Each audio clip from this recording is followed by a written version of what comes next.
నేడు ప్రధాని మోదీ అధ్యక్షతన ఎన్డీఏ కీలక సమావేశం జరగబోతోంది. మోదీ 12 ఏళ్ల పాలనపై తీర్మానం చేయనున్నారు. నేతలు ప్రభుత్వ విజయాలు, భవిష్యత్ కార్యాచరణపై చర్చిస్తారు.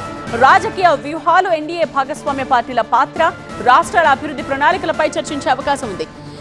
ఈ భేటీకి AP CM Chandrababu, deputy CM Pawan Kalyan కూడా హాజరు కానున్నారు. IIHM స్టూడెంట్స్ ప్రపంచం మొత్తం ఉద్యోగాలు చేస్తూ లక్షల్లో జీతాలు సంపాదిస్తున్నారు. ఇప్పుడే చేరండి international institute of hotel management. మొన్న ఇండీ కూటమి, ఇవాళ ఎన్డీఏ కూటమి పోటాపోటీ సమావేశాలతో ఢిల్లీలో రాజకీయం వేడెక్కింది. 12 ఏళ్ల సుపరిపాలన, భవిష్యత్ కార్యాచరణపై ఎన్డీఏ కూటమి నేతలు చర్చిస్తారు. అలాగే కేంద్ర కేబినెట్ పునర్వ్యవస్థీకరణ అంశంపై కూడా ఈ సమావేశంలో చర్చించే అవకాశం ఉంది. ఇండీ కూటమికి కౌంటర్ గా ఎన్డీఏ కూటమి తీసుకునే నిర్ణయాలపై ఇప్పుడు ఉత్కంఠ నెలకొంది.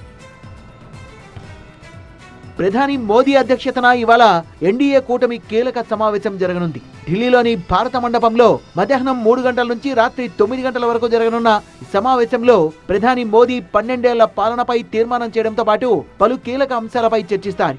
సమావేశంలో AP CM Chandrababu, deputy CM Pawan Kalyan తో పాటు వివిధ రాష్ట్రాల ఎన్డీఏ నేతలు పాల్గొంటారు. మోదీ 12 ఏళ్ల సుపరిపాలన, విప్లవాత్మక సంస్కరణలపై ఎన్డీఏ నేతలు ఏకగ్రీవ తీర్మానం చేస్తారు. 22 రాష్ట్రాల ఎన్డీఏ కూటమి నేతలు ప్రధాని మోదీని సన్మానిస్తారు. ప్రభుత్వ విజయాలు, భవిష్యత్ ప్రాధాన్యతలు, రాబోయే రోజుల్లో కూటమి అనుసరించాల్సిన కార్యాచరణ ప్రణాళికపై చర్చలు జరగనున్నాయి. కేంద్ర ప్రభుత్వ అభివృద్ధి కార్యక్రమాలు, సంక్షేమ పథకాల అమలు, రాష్ట్రాలతో సమన్వయం వంటి అంశాలపైన నేతలు చర్చిస్తారు.